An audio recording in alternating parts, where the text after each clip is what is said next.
settle. Let me again formally open and welcome honorable members, Minister, Deputy Minister, officials from the Department of Employment and Labor,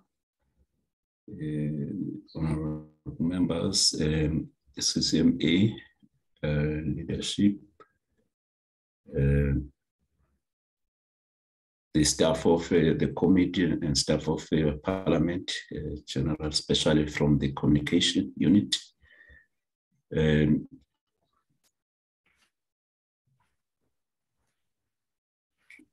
I check if there are any apologies? Good morning, Chair. At the moment, we have not received any apologies except the outstanding ones. Ms. Matevula and Mr. Landsman. We also have an apology for our committee secretary, Madia Solomons. Right. And in attendance currently, we have you, Chair. We have Honorable Boshoff, we have Honorable Moshodi, we have Honorable Mont, and also Mr. Moimang, Honorable Moimang. Yeah. Thanks, Chair. Thank you so much. Let me also indicate that Honorable Dango and Honorable Mamarkhane may join us a bit late.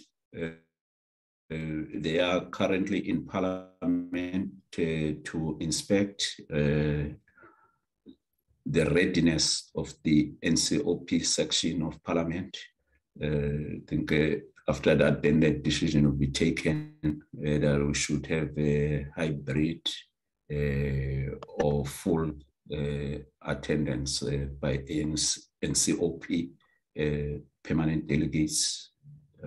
There was an indication that the decision might be taken that all members should return, but it will be based on the assessment that they are involved in this morning. So he told me that they will be there at 9. So maybe there's some bit of a delays, so they will be joining us soon thereafter. We also received an apology from the CCMA Director, Advocate Cameron Mojani, and also the Director General of the Department of Employment and Labor. Let me hand over now to the Minister for the opening. Committee Secretary. The teacher is here. The teacher is here. I'm here. Yes. Oh, okay. Welcome, teacher. We received something that you won't be relevant. There's a list of the delegation from the department and the SCMA. Okay, we welcome you. Sorry, Chairperson. Director CCMA present, but I'll be in and out. My apology still stands. Oh, okay. Yeah, good morning, Honorable Kai. Good morning. Good morning. Good morning, Chairperson and members. I'll be in and out. I was not supposed to be in, but I just thought maybe the initial part I'll be here, but I'll be in and out, Chairperson. Yeah, please accept my apology. Okay, then we will definitely accept your apology. In fact, I'm also decided you come physically to Parliament. Sorry? Now. We decided that you will come physically to Parliament. Oh, thank you for the information, Honorable. Hallelujah, thank you. Okay. Yeah, perhaps we'll get it formally as to when we're going to start. Perhaps the Minister of Labour, because I think he'll be the last to deliver the budget vote debate in the NCOP on the 15th. I'm sure by that time we'll be back in Parliament. So must block off that day, Honourable Minister, whilst I'm also giving to you for the opening remarks. Thank you so much. Thank you, Comrade Chairperson. And the recording in progress. The members of the committee.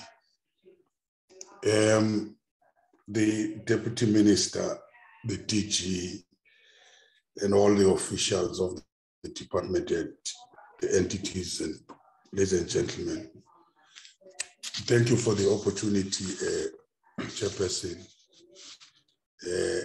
Today, also in the afternoon, I'm delivering the budget vote 31 in the National Assembly, of course, in a new arrangement. The management of the CCMA will provide, of course, the details. And I would just like to briefly flag the following contributions that the CCMA makes: ensuring orderly labor relations and preventing and resolving disputes. It helps maintain the system of collective bargaining, which in turn helps maintain labor peace and promotes economic development. My apologies, Chairperson, I must close my door.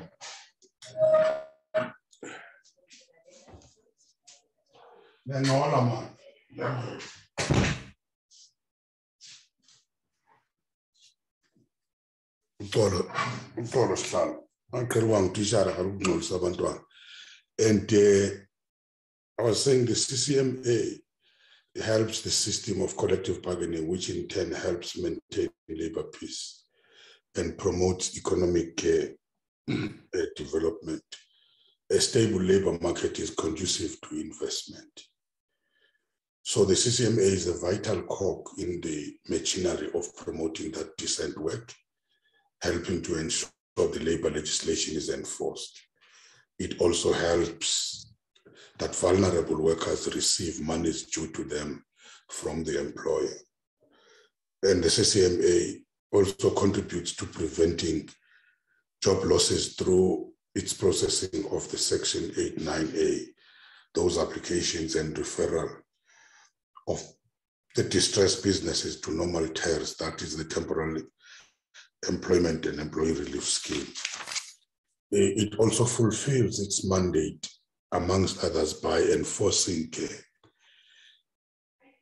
the following legislation: the National Minimum Wage Act, the Section 73A of the Basic Conditions of Employment Act, the Employment Equity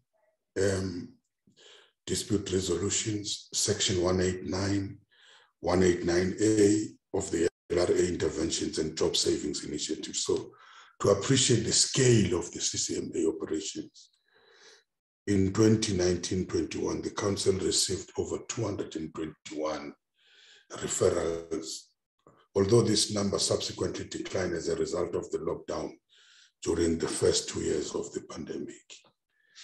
In 2021, 17 bargaining councils made use of the CCMA's case management system, capturing and processing over 20,000 cases. And then in 2021-22, numbers jumped to 21 bargaining councils and nearly 32,000 cases, a rise in the caseload of over 50%. Again, in 2021-22, the CCMA handled nearly 100,000 unfair dismissal referrals.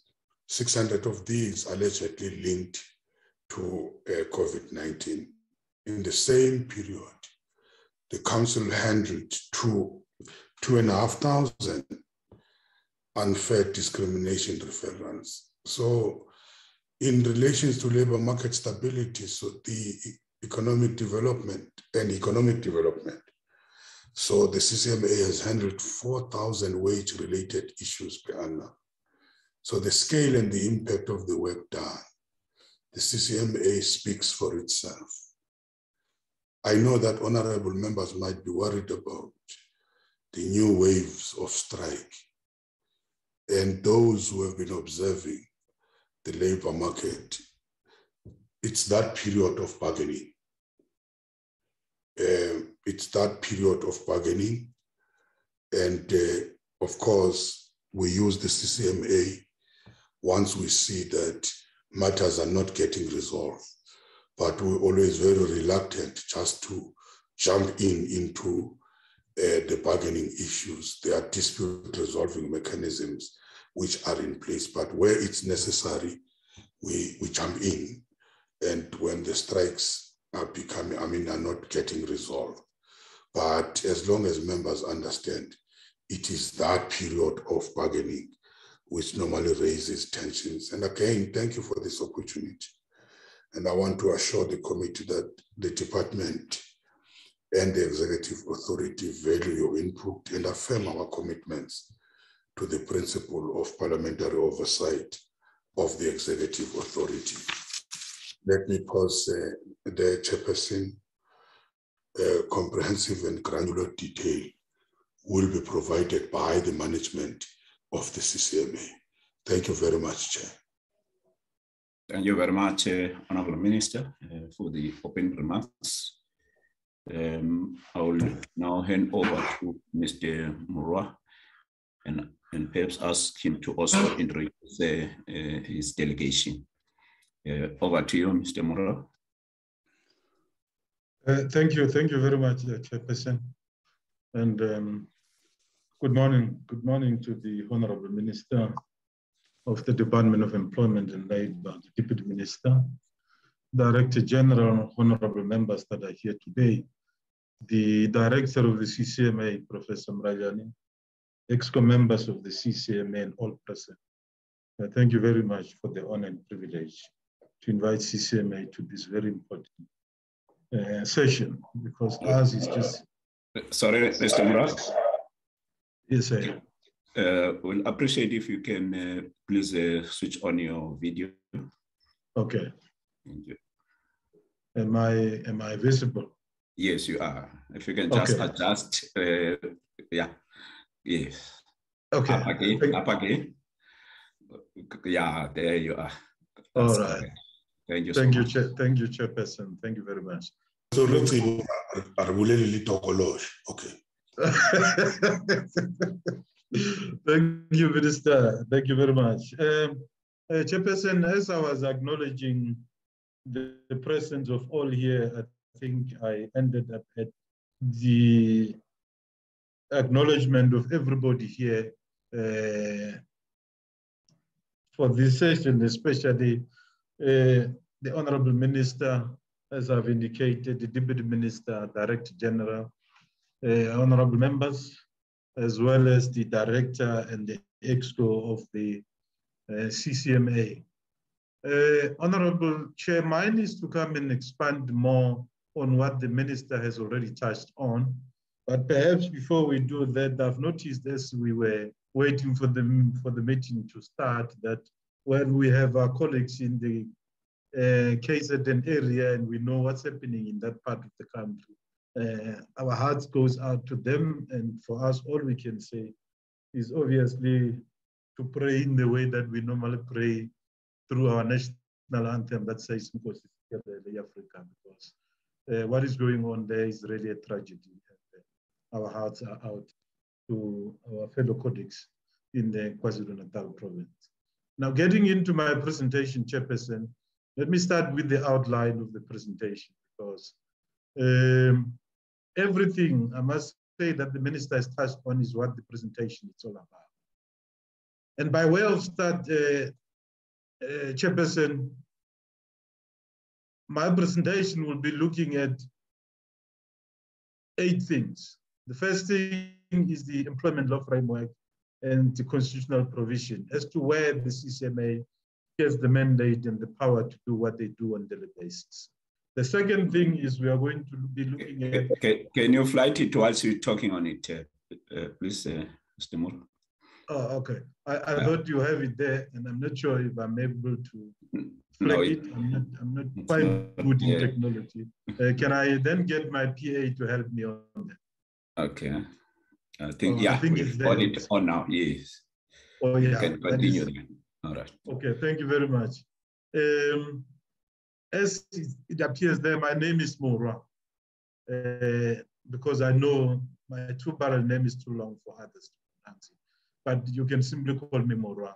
I'm the Acting National Senior Commissioner of the CCMA, and I've been requested by the director of the CCMA to come and give this presentation to this committee. And as I've said, it's an honor and privilege for us to be here.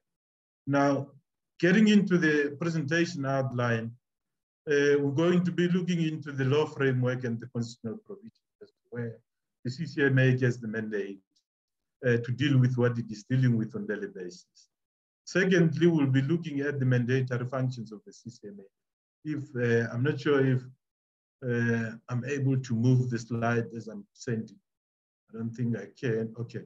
Yeah. I'm at 1.2 where I was talking about the mandatory functions of the CCMA. We'll be also looking at the caseload management in terms of dispute resolution on our cases at the CCMA as well as those at the bargaining councils. As you would know, that CCMA accredited bargaining councils and we all fall within the same dispute resolution body.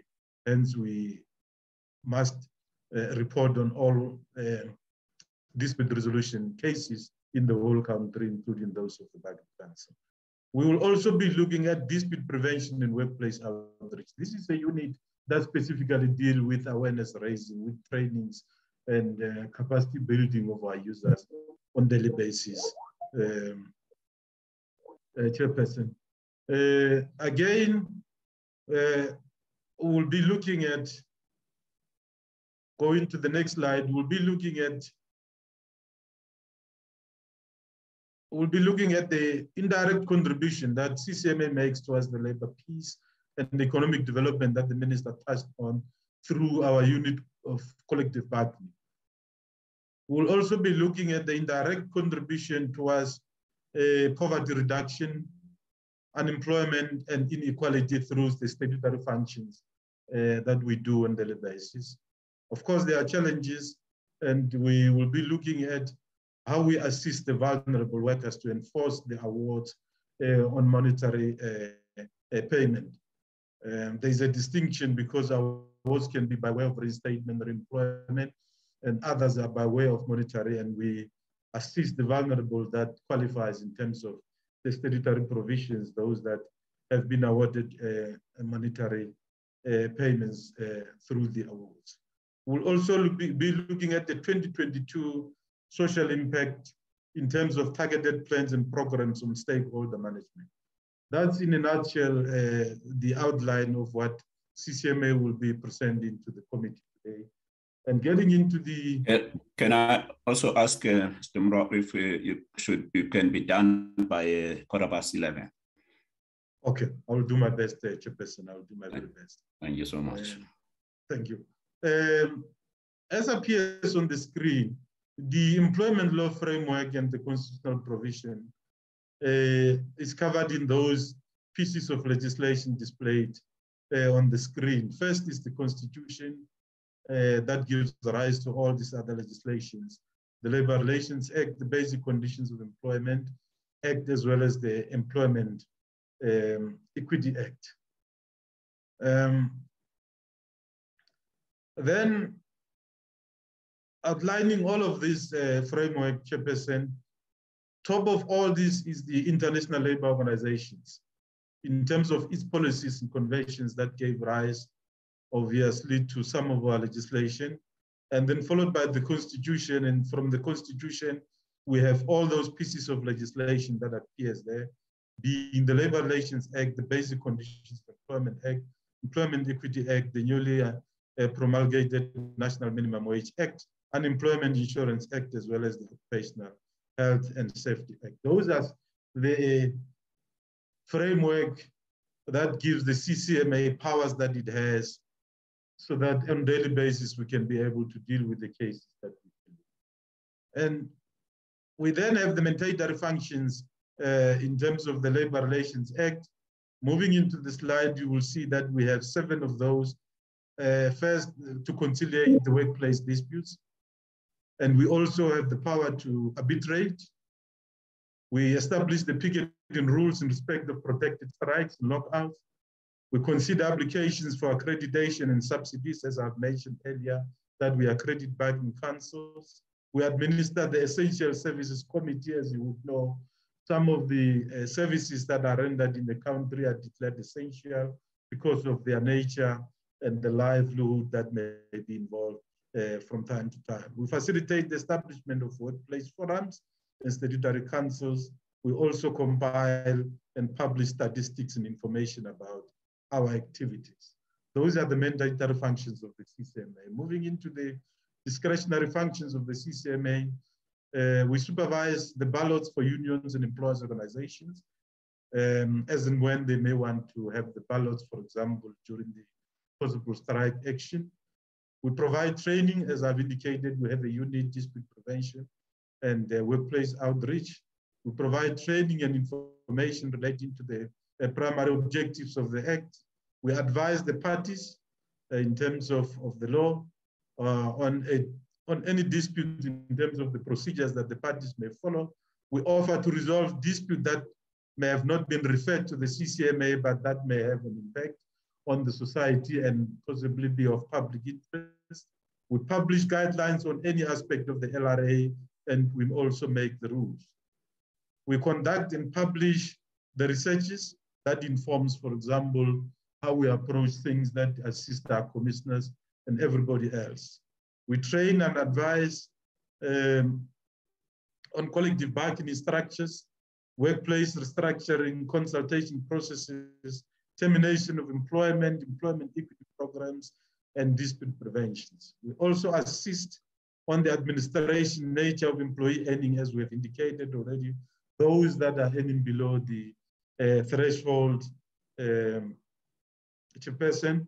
We also determine fees that the CCMA can charge and regulate practice and procedures for conciliation and arbitration hearings.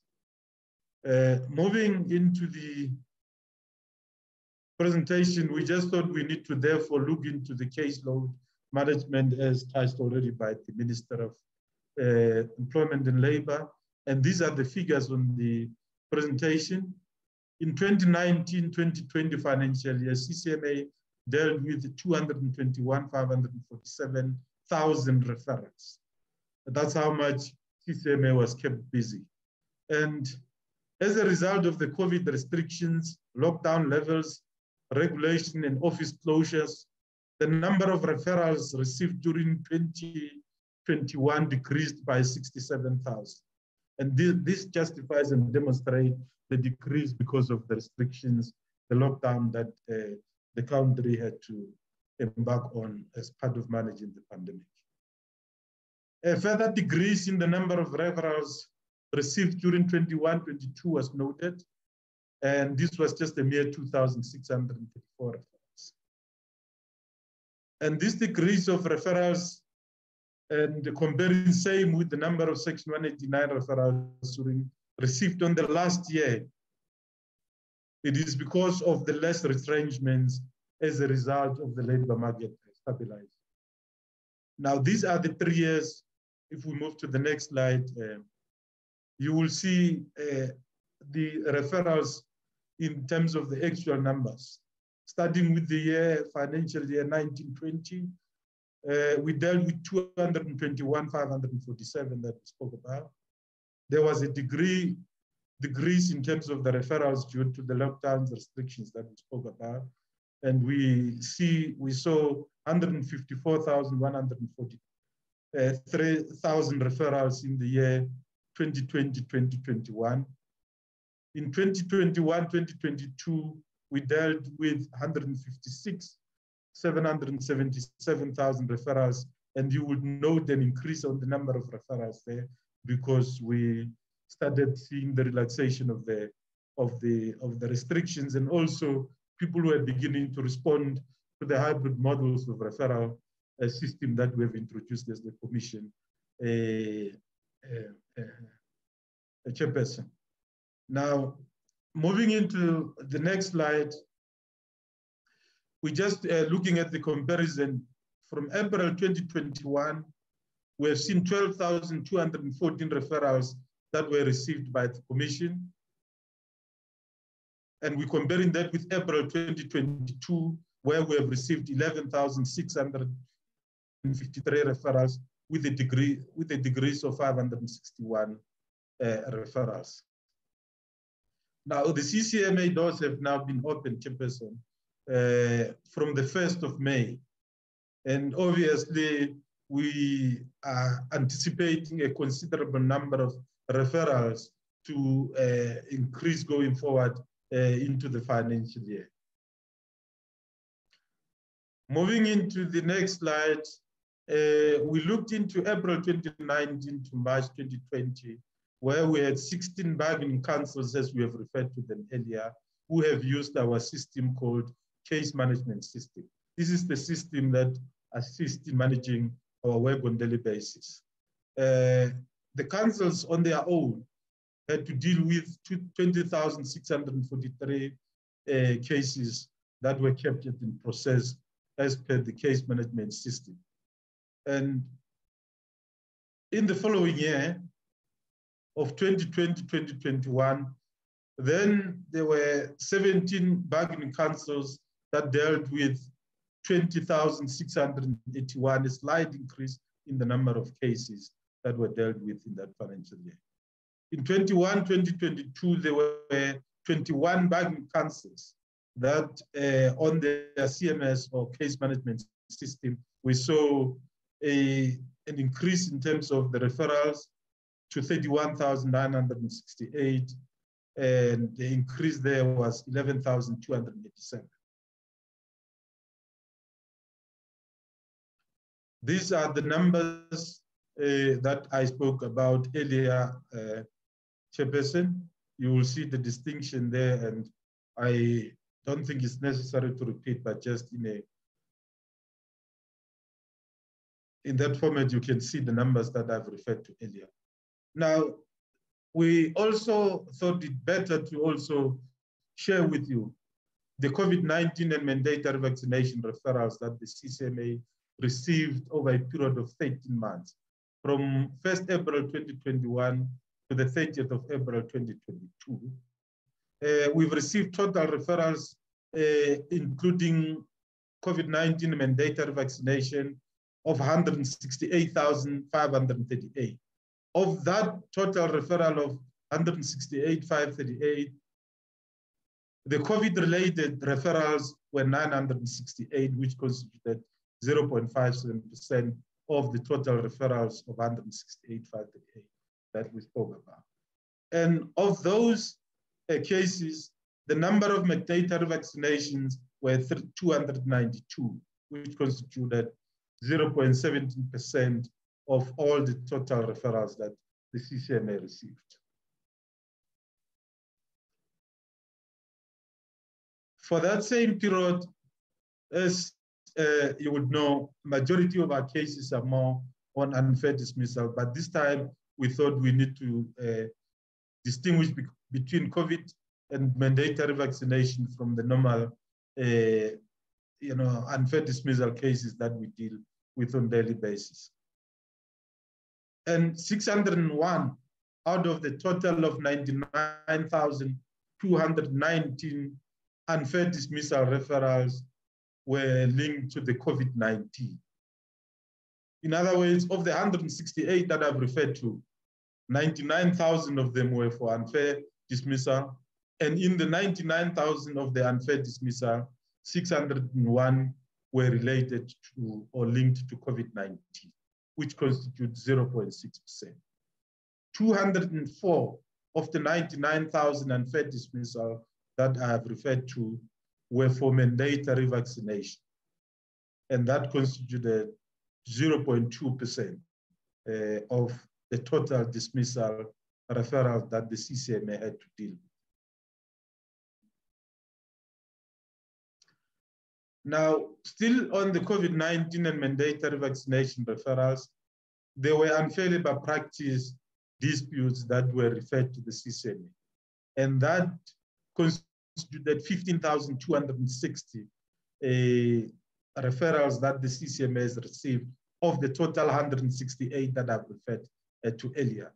Of the total 168, 15,260 were for ULP, which is unfair labor practice. And of the 15,000 ULP, 147 of those referrals were linked to COVID-19. And 53 of the 15,260 were linked to mandatory vaccination in the workplace. And their percentages demonstrated there. Of those COVID-19 and mandatory vaccination referrals, we also wanted to share on the unfair discrimination. And this, as you would recall, stems from the framework that we have referred to earlier. And you can see that the referrals are cutting across all the pieces of legislation that we have referred to at the commencement of the presentation. Of the cases that the CCMA has received, there were unfair discrimination ones, and 23 of the 2,498 referrals that the CCMA received were linked to COVID-19, and 26 of the total 2,498 referrals were linked to mandatory vaccination, which constitute 1% of all the referrals that the CCMA received on Employment Equity Act. Now, as you may recall, we've referred to dispute prevention and workplace outreach. And we are now getting into that part of the dispute prevention and workplace outreach that is responsible for awareness creating, for development of our users, for training and all those things. Now, the function is mainly to offer outreach services to CCMA users and social partners nationally. We focus on capacity building, information sharing, awareness raising, and problem solving as indicated earlier. The main objective is to provide effective and proactive management of conflict and dispute from workplaces to CCMA hearings. We acknowledge that conflict is inherent. All we can do is to effectively and proactively manage it. And that's what this unit is all about. And we are doing this by conducting user trend analysis. For example, in our CNS that I've referred to earlier, we are able to see who's the most referring party and be able to target that specific user and zoom in and see what is really the problem there so that we can be able to assist them to look at what could really be causing the amount of caseload that they experience on a daily basis. In continuation, Chairperson, we offer a number of capacity building interventions where we focus on improving and transforming workplace relations. In the very trend analysis that I've referred to, you may realize that sometimes there are issues of trust, there are issues of lack of knowledge, among the parties. We zoom into that and make tailor-made interventions that will suit, obviously, these users, depending on what is really a challenge in the workplace. So those are some of the interventions that we provide, and they can be offered between 2 to 3 days. Some of them include building workplace relations, managing conflict in the workplace, effective negotiation skills, workplace mediation skills. When it comes to effective negotiation skills, Chairperson, one of the things that the Minister has touched on, is orderly collective bargaining. And those are some of the things we thought we need to look into, because sometimes there's a lack of research, as we have indicated earlier, that we also do as our discretionary mandate to provide research and provide the parties with upfront information during collective bargaining system, so that when they formulate their proposals for negotiations, when they approach negotiations, they are informed by both national and international standards in the workplace, so that they can then position themselves properly and clearly with the view to find a solution to their problems. Now, moving to the next slide, we have approximately 39 short sessions that we present and 29 capacity building interventions that we offer to the labor market. And as I've indicated, should there be a need, we do customized training needs. We listen to our users and get to understand what are really the challenges there, and we do fact finding in assisting them in a way we obviously respond to the specific challenges by specific workplaces without doing general approach by way of whatever we may already have in our system. So we are able to get to the parties and get to hear from them what are really the issues. Some of them may be new issues to us, but getting into or zooming into their workplaces, we are able to then bring a customized related presentation that will address the needs that they may be looking for in order to address the challenges that they may be facing at the time. So our services are in all our CCMA provincial offices, 8 of them in total. Pre-COVID, we were relying on face-to-face. Of course, post-COVID, we had to develop new ways of working because of the restrictions that we already touched on, so that business continues, and we had to embark on visual methods of providing some of the training, like by way of Zoom, by way of SM Teams. And of course, as everybody may know, we experienced budgetary constraints. And as a result of those constraints, we were pressurized to deliver some of the intervention on a cost recovery basis. Cost recovery basis, obviously, without looking for profit. We will just look at what it costs the commission to send out the facilitator, to develop the material, and everything that is related to that process as a cost, and be able to charge only that, so that we can be able to service all our users. Now, the minister has already touched on labor peace and economic development. We have a unit called Collective Bargaining Unit. This unit is there, among others, to deal with the labor peace and the economic development that is in the Constitution and referred to already by the minister. Now, on average, CCMA deals with 4,000 wage-related disputes per annum. And obviously, the labor market is heavily reliant on the CCMA to deal with potentially strike-related matters. We actively monitor, support, and guide parties during collective bargaining disputes. Our success rate is there, colleagues, for all to see, because we deploy the best that we have.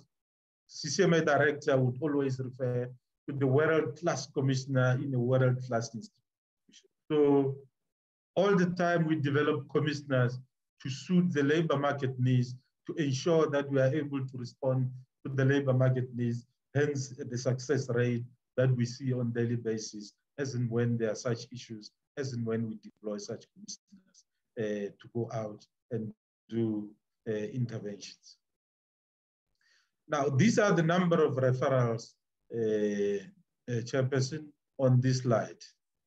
You will see that we picked up 3 years, starting from 2019. The success rate that we were referring to is reflected in this slide.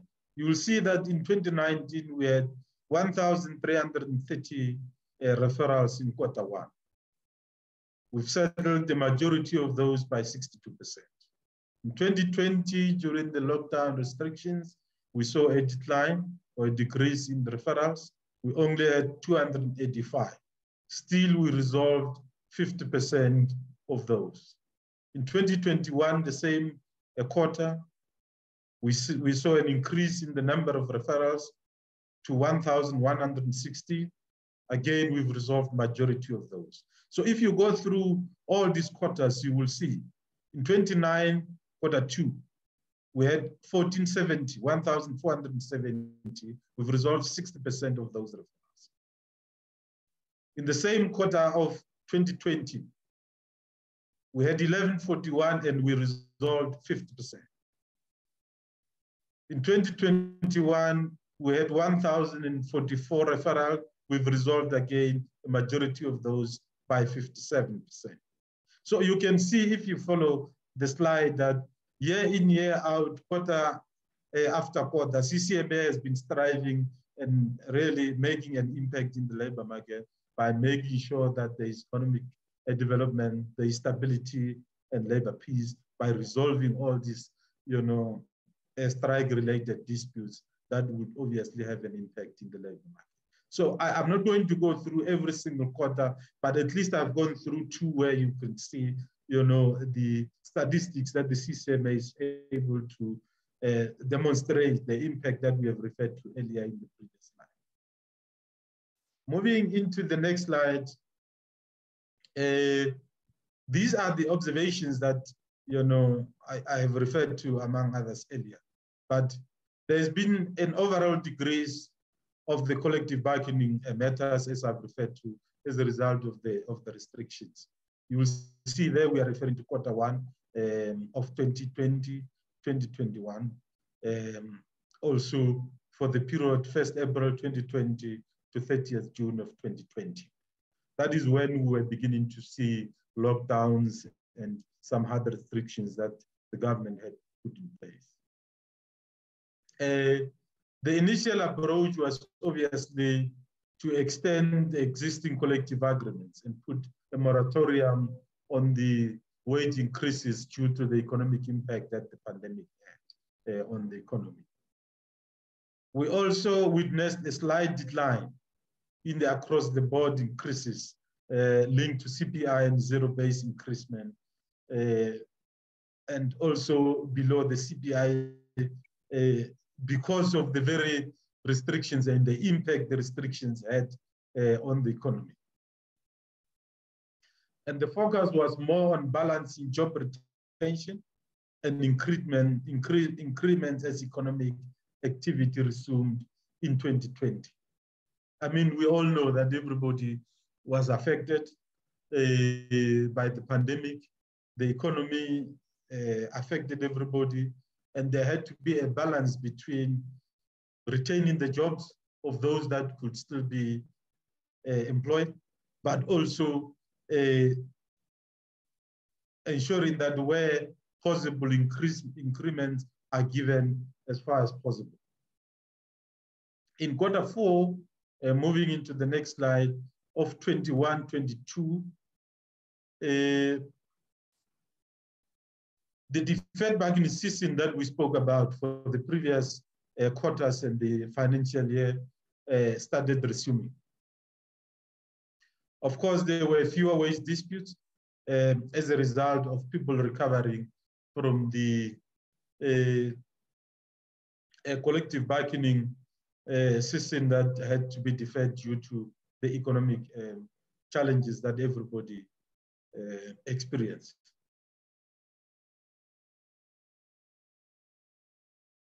Demands that were obviously pre-COVID years, ATP increases by way of example had to be considered or were the main consideration of the parties.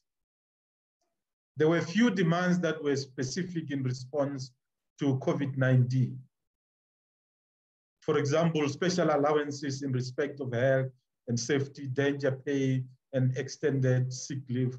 In other words, the parties, in most cases, were just on the old bargaining methods of, wage increases in terms of ATP and stuff. We did not see much of,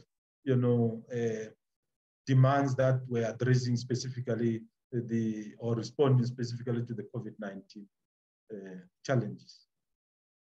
Now, our indirect contribution to the poverty reduction, unemployment, and inequality through our statutory functions that we have referred to earlier at the beginning of the presentation. This is how we contribute, Chairperson and everybody.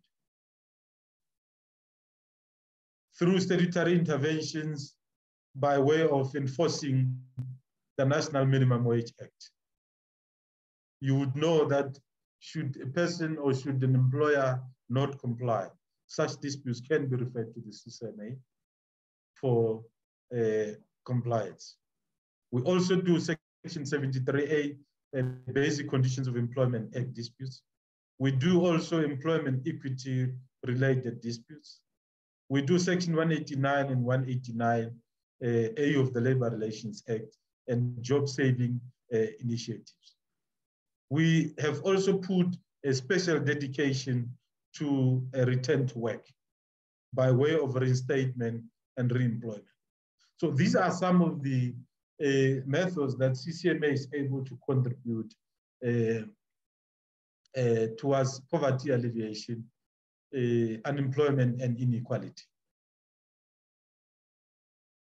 Now, in terms of National Minimum Wage and Basic Conditions of Employment Act, all non-payment disputes by employers can be brought to the CCMA either through the Department of Employment Labor by way of compliance orders or written undertakings, or by the very users or employees approaching the CCMA directly.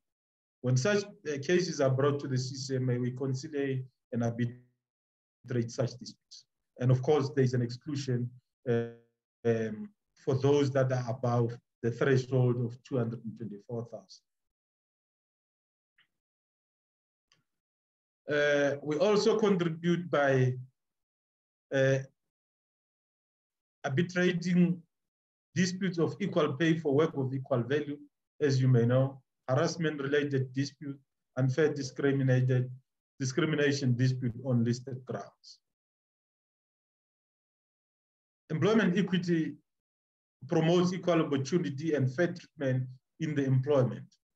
Now, these are some of the recent amendments to the Employment Equity Act, and in our opinion, these are also assisting in terms of ensuring that people have equal opportunities in the workplace.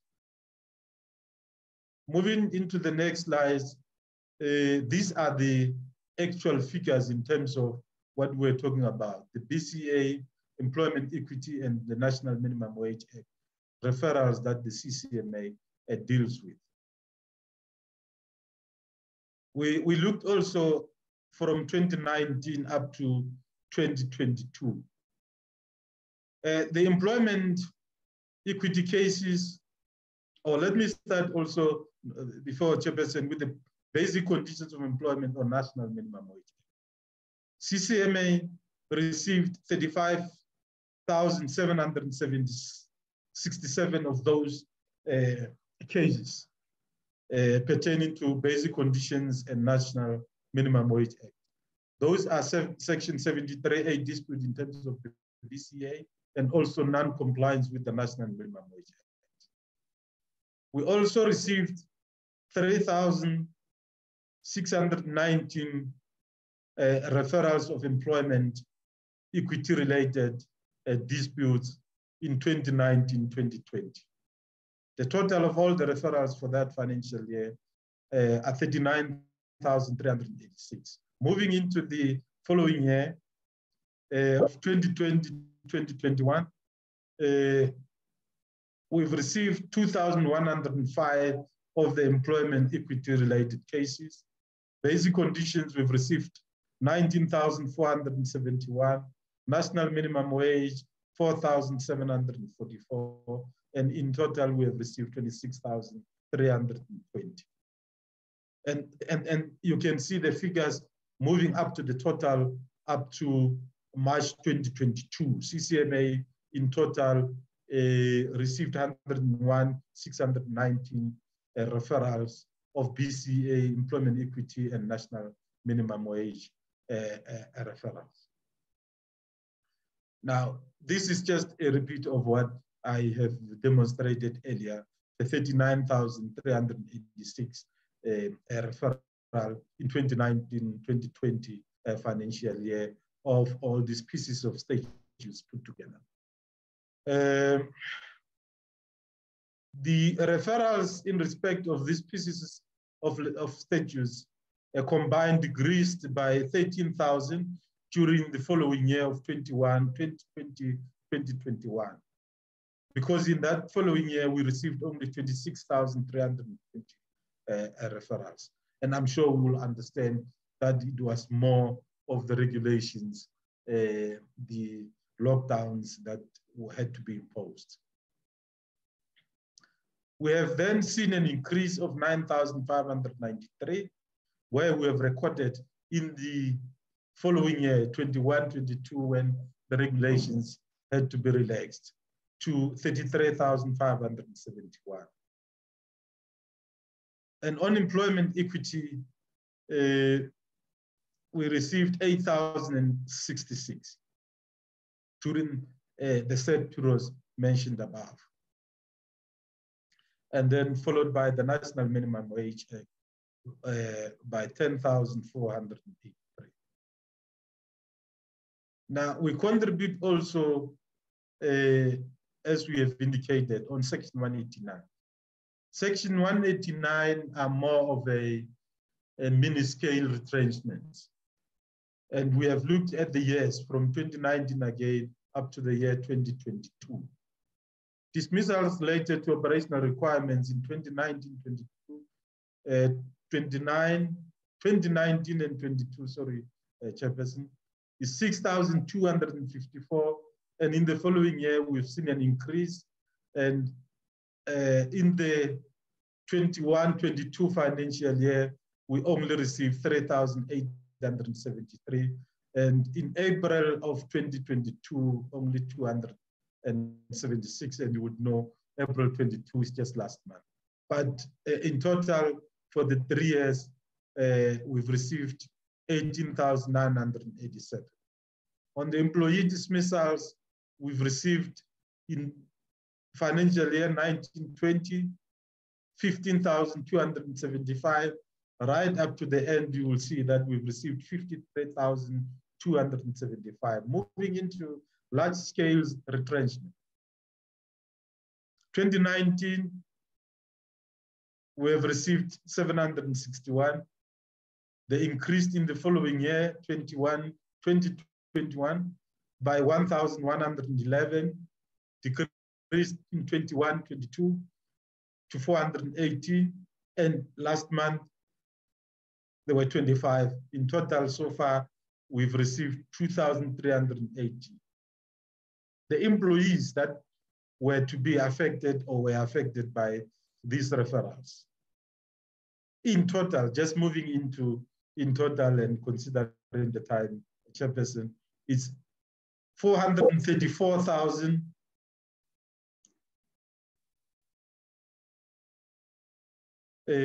as you can see the number there, over 434,000 referrals, 559. Now, in analyzing the retrenchment statistics, we can only report on matters that have been referred to the CCMA. We all know that, some of these things are not referred to the Commission. And these statistics are based only on what the CCMA was able to deal or that was referred to the CCMA.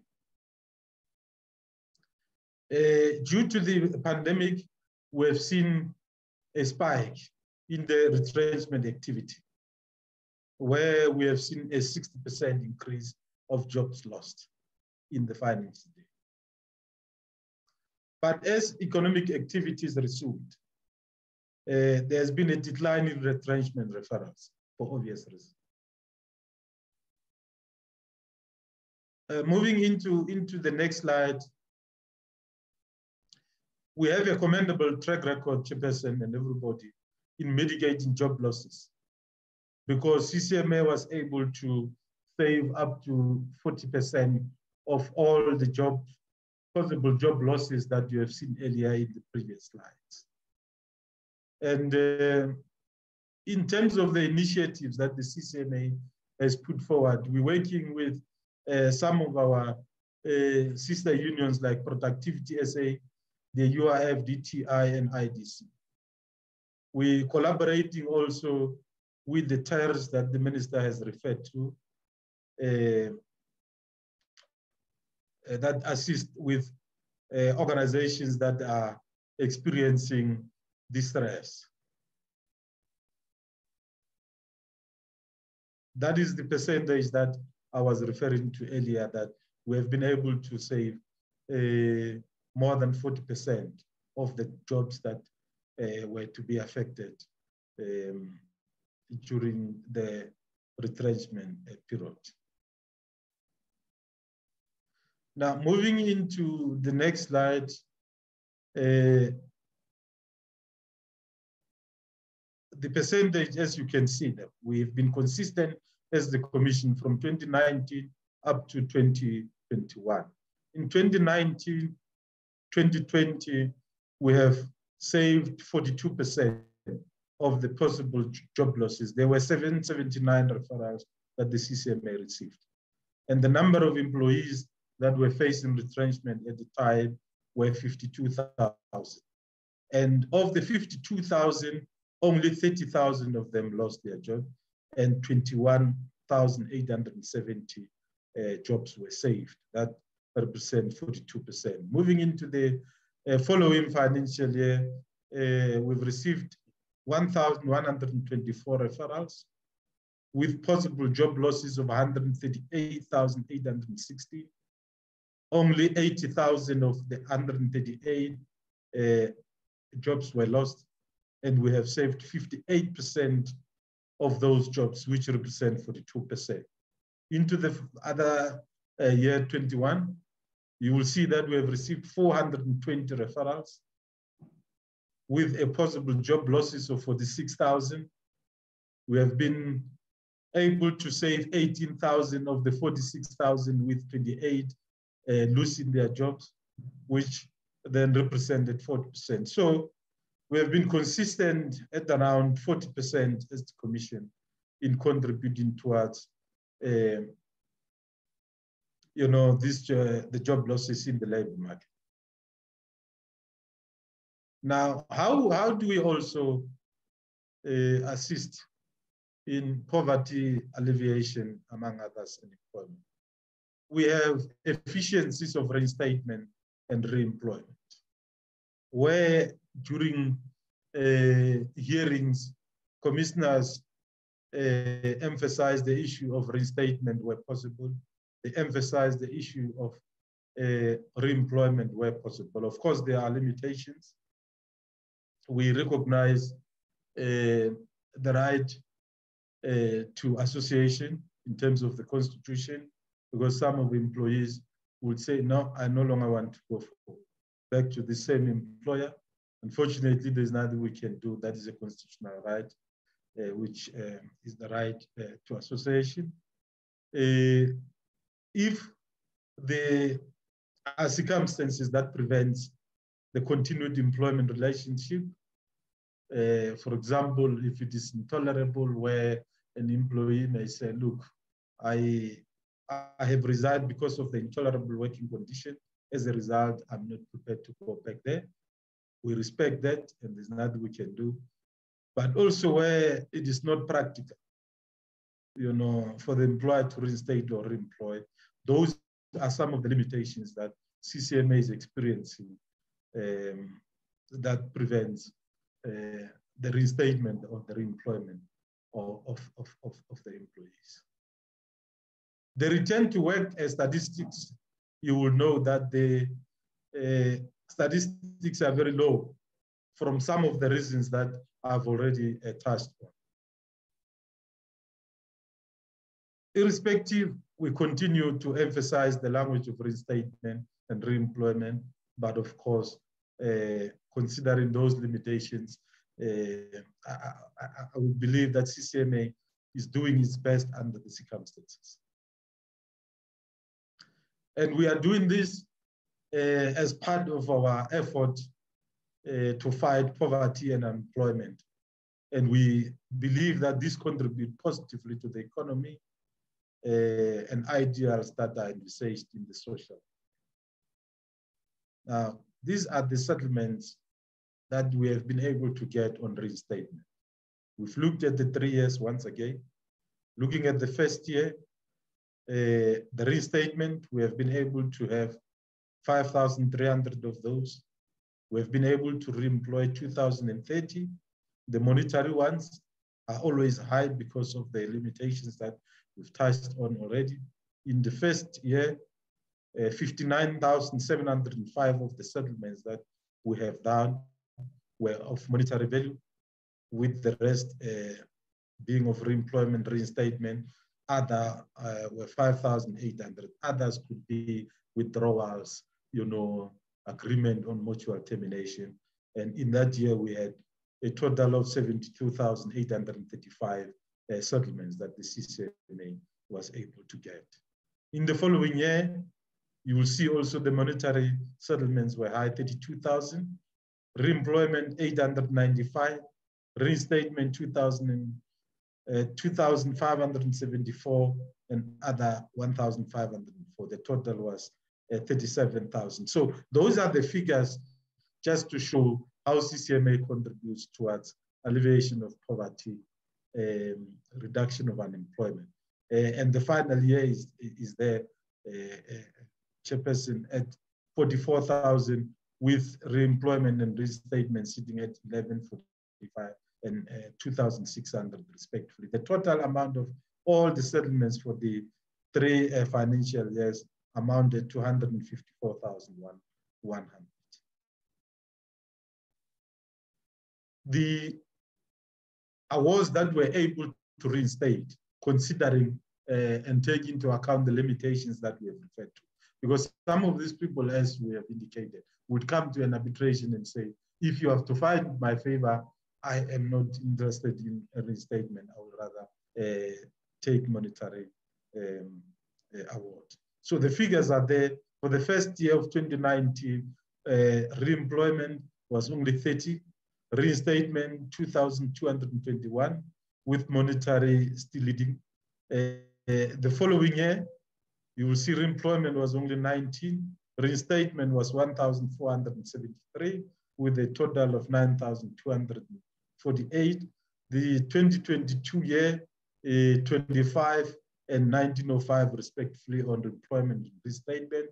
And the total of all the awards were 35,670, with obviously monetary still leading at 29,944. Moving into the next slide, job saving by way of reinstatement and reemployment. We are acknowledging that despite our efforts to encourage employees to opt for reinstatement, most opt for compensation for reasons that we have already touched on. On average, 9% of the outcomes of such outcomes of reinstatement and reemployment are settlement during cases.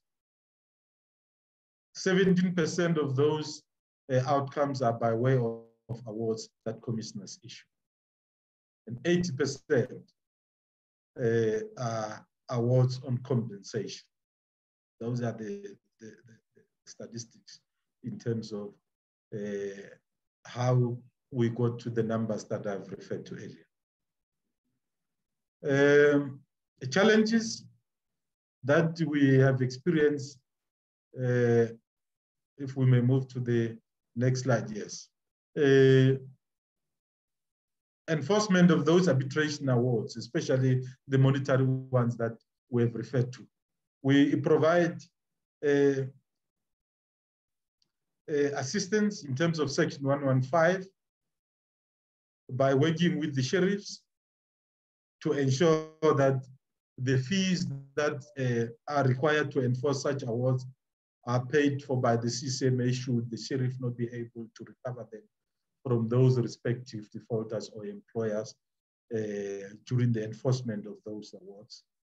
The Rule 38 just refers to the indemnity. We've just had the meeting with the Sheriff Board about 2 weeks ago, so there is no longer an issue there.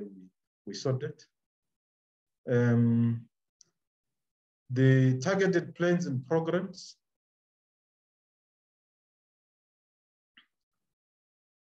If we may move to the, yes.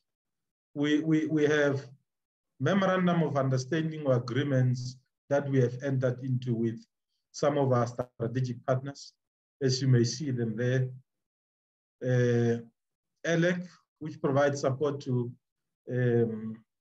SADC, Agri-SA, Employment Equity Roadshows with the Employment Department of Employment and Labor, FETOLA that deals with capacity building with interventions at SMMEs, SANPACs, where we provide capacity building intervention, as well as ILO, where we do training interventions. We have a web tool that we have developed in conjunction with CCMA and BUSA to advise, employers on their rights, so that as far as possible, they can benefit and eliminate unnecessary disputes that can be prevented. That is the web tool that you will see if you go to the website. It has all the information that every employer may need in order to effectively manage the employment relationship. Moving into the next slide, we provide free to use access services in terms of templates for small and medium-sized businesses in both formal and informal sectors. We support SMMEs to access credible information at no cost through web tools and mobile applications. And that is the web tool address, as you can see there, as well as the mobile application address that you can access to get the information. I think that's the last, and I hope I've made it on time, Chairperson. I think you gave me until 11:15. So thank you very much, Chairperson. So that's in a nutshell, the CCMA contribution that's invited to the committee. Thank you once again. Thank you very much, Mr. Moro. You did it on time. There was still some time left for you. Thank you very much. At this stage, then we'll allow members to ask questions. They can note their questions and then respond at a later stage, perhaps also with the help of other members of management. Honorable Mwimang, I see your hand.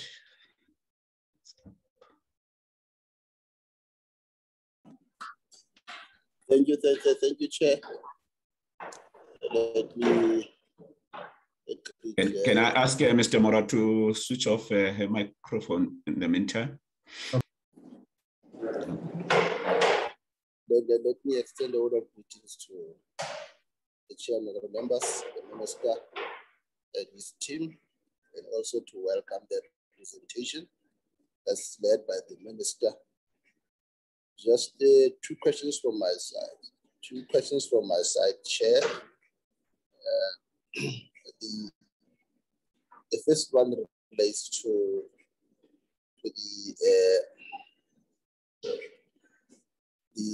the workplace transformation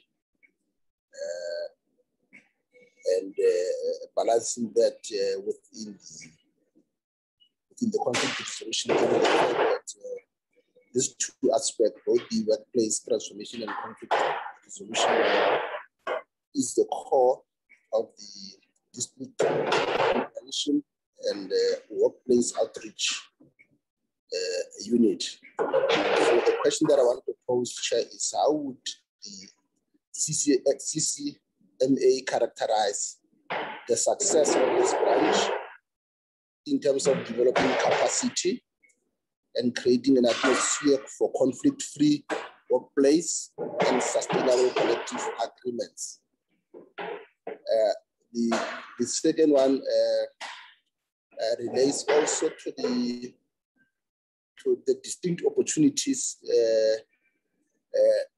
that are there from the CCMA side in driving transformation of the labor market, particularly with regard to improving and enhancing the implementation of labor laws, as were cited right at the beginning of the presentation by both the minister and Mr. Morwa. So the question is, could the responses also include the challenges and potential remedial actions? Thank you, Chair. There's a noise in your background. I don't know whether it's coming from where you are. Yes, it comes from where I am. I hope it disrupt my ability to be heard. Yeah. Okay. All right. Honorable Boshoff, followed by Honorable Dango. Thank you very much, Chair, and good morning to everybody. It sounds as if Honorable Moyamang doing some building or renovations. My questions are specifically on the bargaining councils. And as we know, the Registrar of Labour Relations must on an annual basis receive reports from the bargaining councils. I'd like to know how many reports have been received and how many of these reports received exemption applications. And what was the scope of these exemptions? And then how many bargaining councils are there? I think I heard a figure of 21, but I'd like to also know how many are in the private sector and how many employees does the private sector employ? And then how many exemptions were refused and for which sector was it and the reasons for these refusals? And then how many exemptions were granted and which sector received the most exemptions? I'd also like to know how many exemptions were withdrawn and for which sector? And for the 21-22 year, how many applications are under consideration and when will they be finalized? Then I'd also like to know, the presenter spoke about interventions being done virtually. Can we just get a bit of feedback on how it is going and if they find it that it adds value to them? And then I see they speak about 40% cases that are finalized and assisted and so forth. But I'd like to know of these referrals that are not able to be completed within a financial year, if they carried over, how many of those carried over are able to be attended to with the extra caseload in the new year? Thank you very much, Chair. Thank you so much. Honorable Tango. Thank you very much, Chair. I am intermittent because I'm sitting in Parliament. Let me make it Chairperson, I heard that there were 4,000 cases that were settled by the CCMA. What impact does that have on collective bargaining?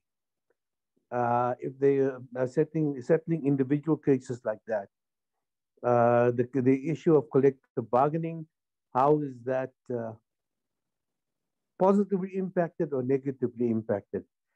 And are they actually interfacing with both the employers and the trade union movement? Thank you very much. Thank you very much. Honorable Apleni. Thank you very much, Chair. Please forgive me for the video. No problem. Yes. No, Chair, mine is very short. You'd remember that sometime last year we complained of the CCMA cases which were taking a long time to be resolved. I just want to commend the department this time to say that at least there is a great improvement. And I would like to encourage the department to continue improving in that regard. We really appreciate it as people who are always having a lot of cases of the workers who keep on coming to the labor desk of the EFF to complain about a number of things.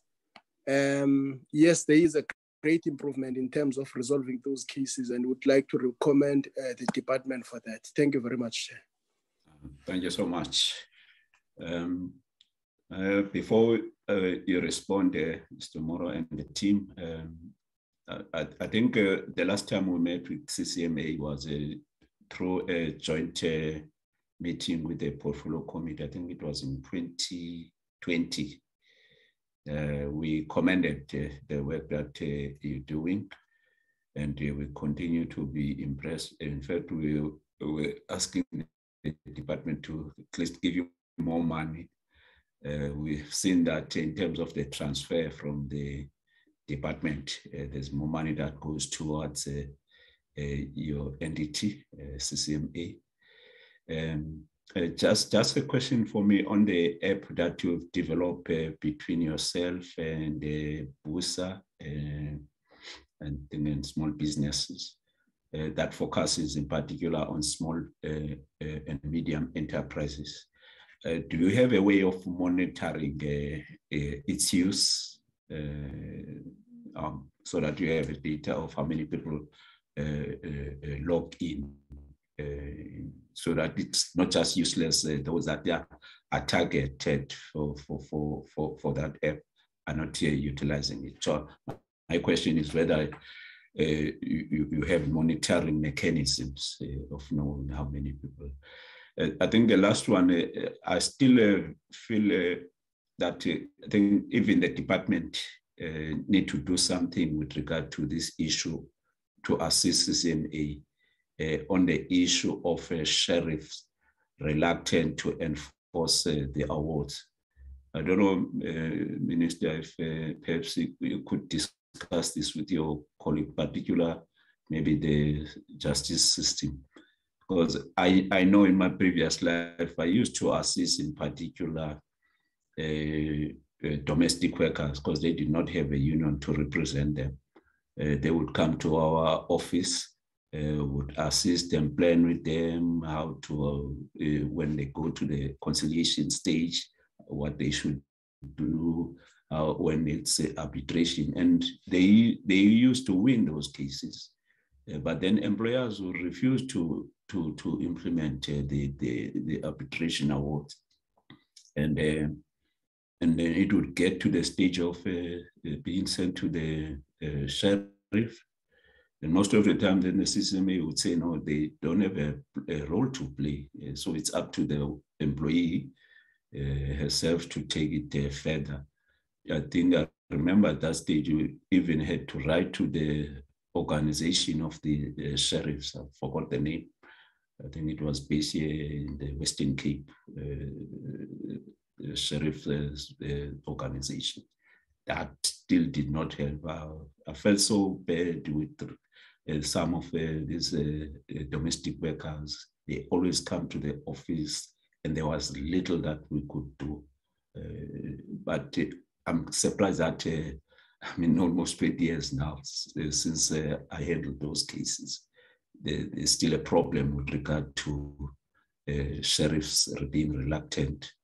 I think that there should be something that must be done because, if I can't pay my car, there's a law for a car dealer to be able to repossess my car. And why is it difficult for awards to be honored, respected, and implemented? So there should be a way, maybe if the minister could also have a discussion, or the department discussion with fellow cabinet ministers or departments that can come in as well to address this particular area.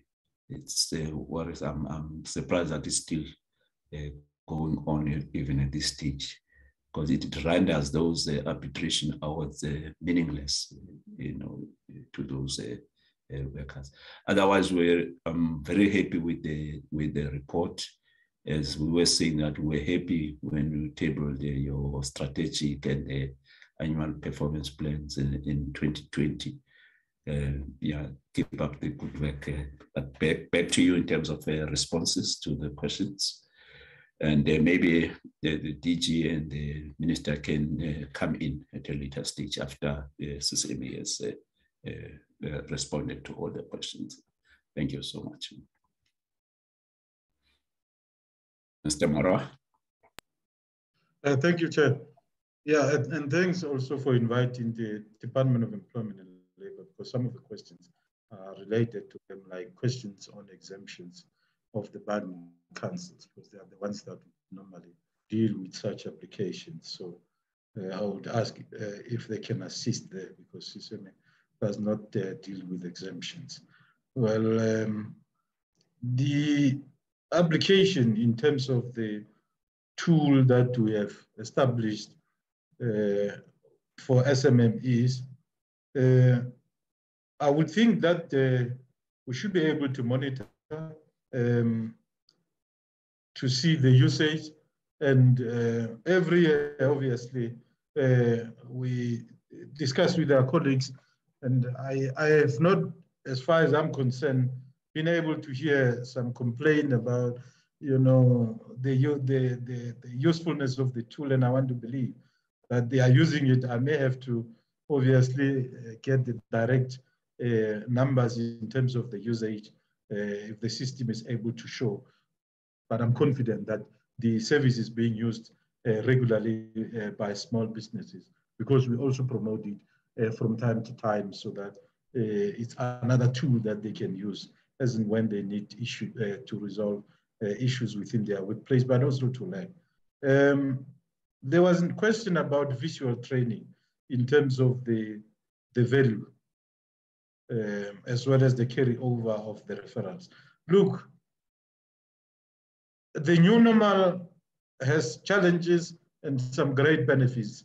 In fact, what the CCMA has done is to obviously impress on the parties as and when they need trainings to try and go visual. But of course, we have accepted that we have the vulnerable, in particular the trade unions that would not have, you know, online facilities.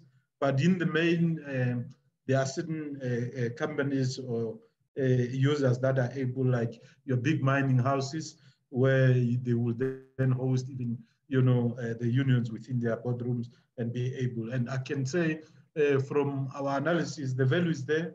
We must just build on it, improve and keep selling it, and, you know, resolving other related issues such as connectivity issues, because those are some of the challenges depending where you are at the time. But in the main, I think there is value, because it assists us, as you may know, with the spacing that sometimes we have to book and pay for, depending on the numbers, the traveling that comes with having to run those trainings. So the costs that are associated with having to do training is beginning to reduce because of these visual trainings that we offer.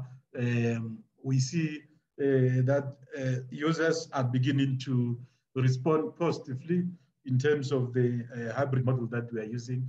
We accept that it will take time before we really see the high impact on it, but we are happy with the progress that we are seeing. The carryover of the referrals.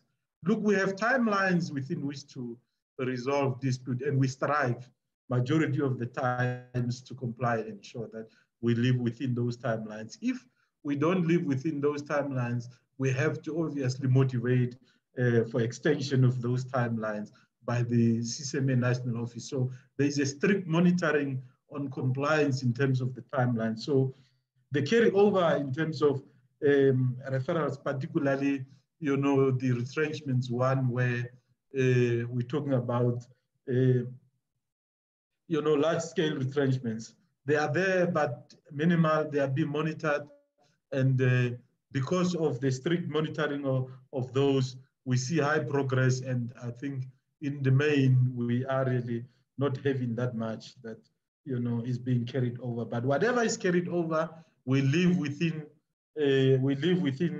a certain time frame, so that at the end we are able to demonstrate social justice, because social justice, among others, entails speedy resolution of labor dispute. So we always have that at the back of our mind in every case that comes before the commission, because of that social justice principle.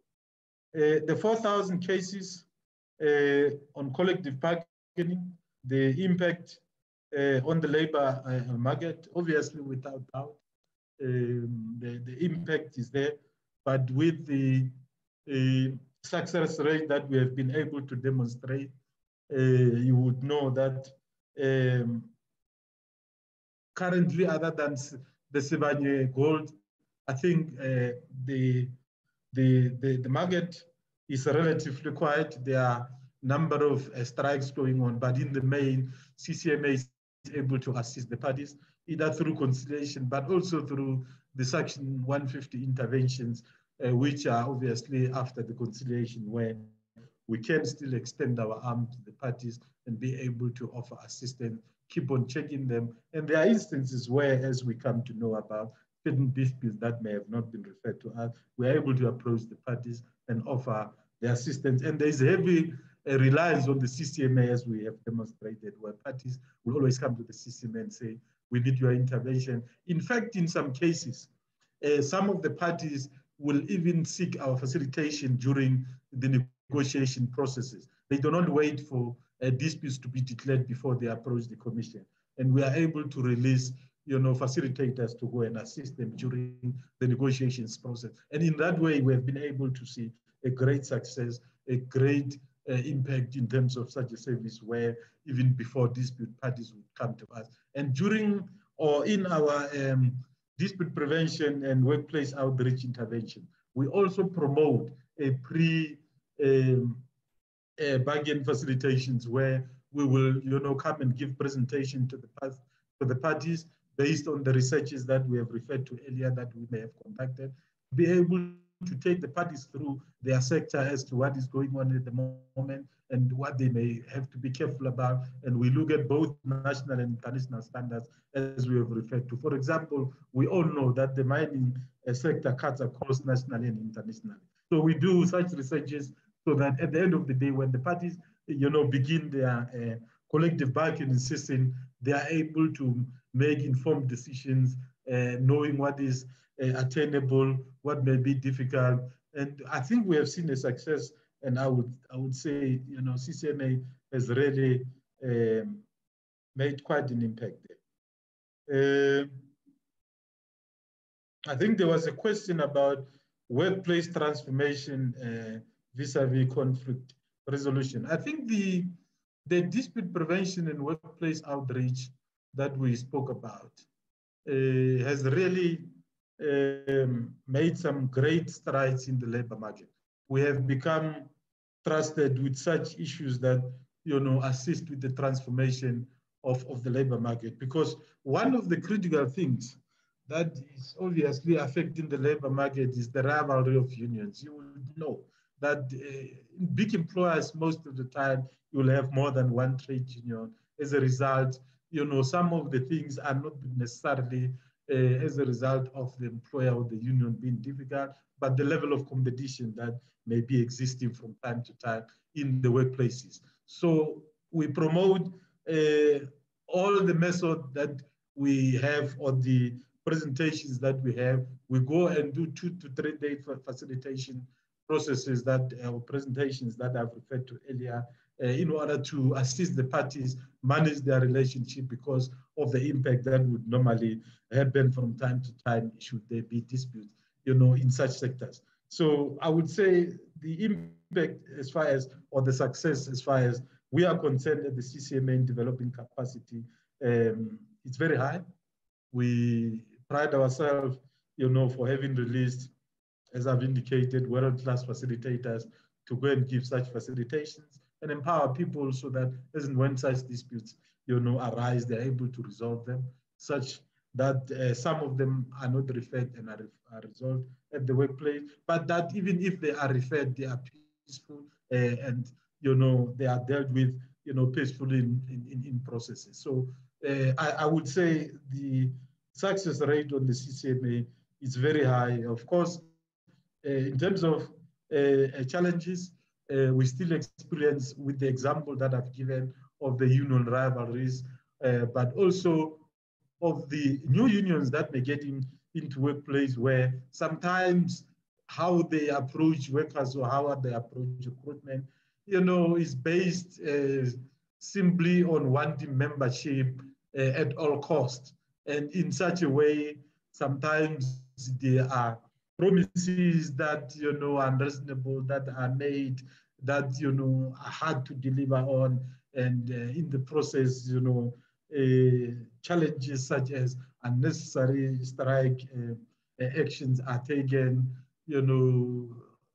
lack of understanding sometimes on, how the law works.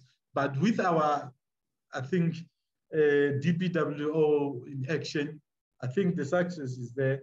Those are some of the challenges that from time to time we experience, that one can touch on.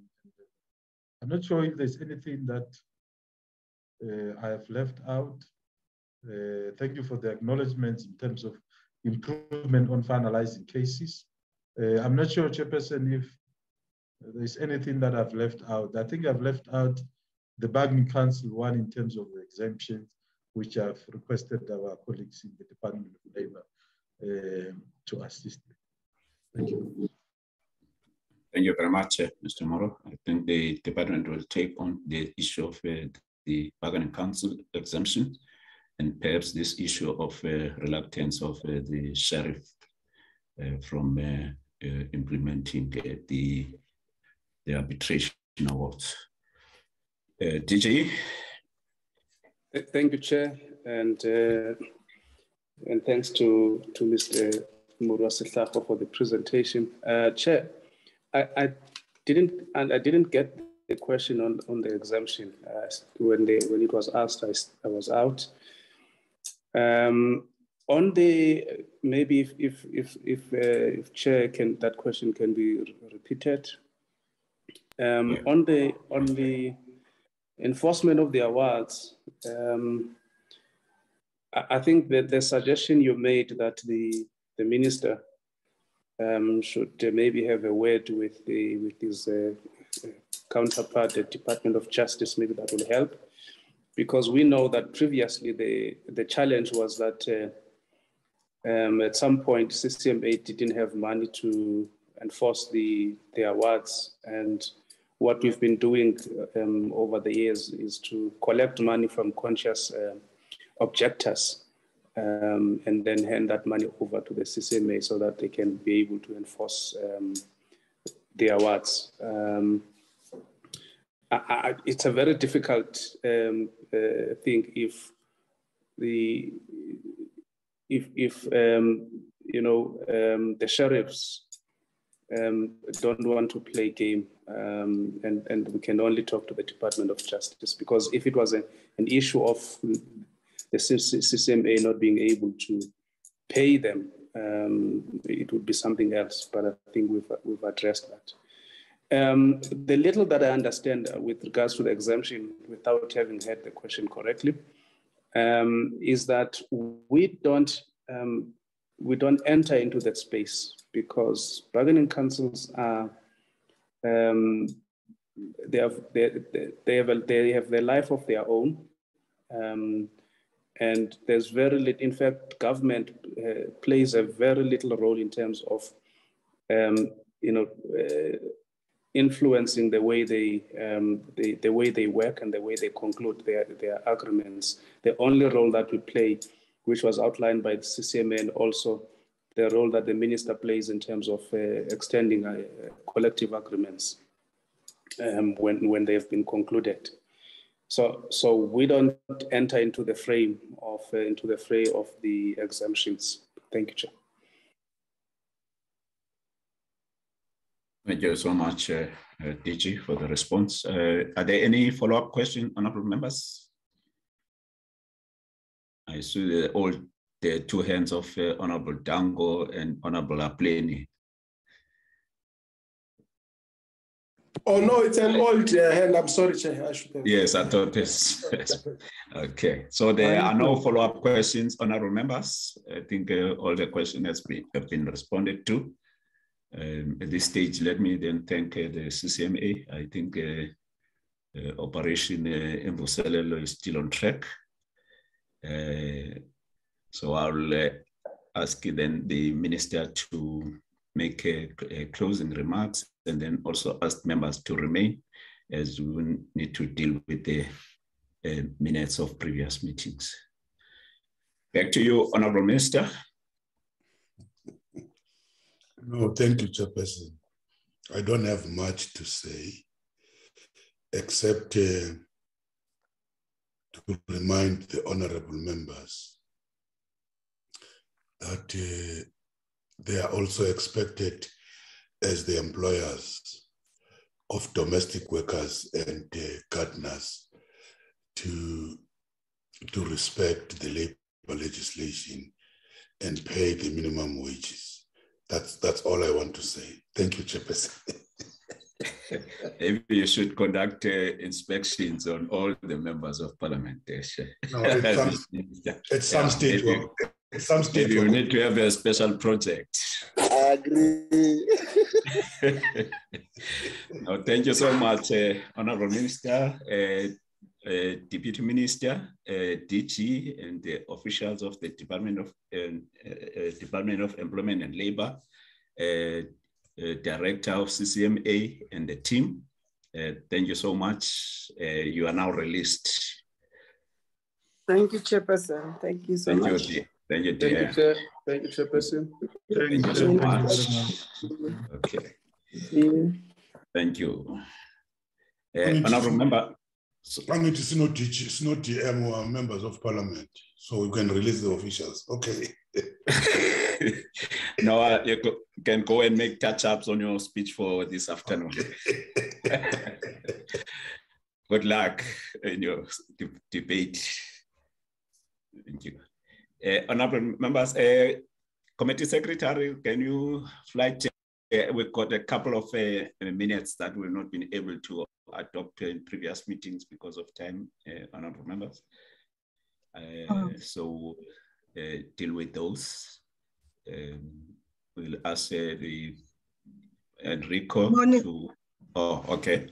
Good morning, Chair. Good morning. I'm sorry, we have quite a number of minutes that we have not adopted.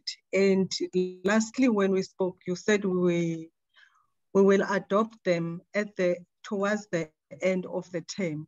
So for now, we have not prepared any of those because there are quite a lot. Oh, okay. Maybe we need to have a special meeting just for them then.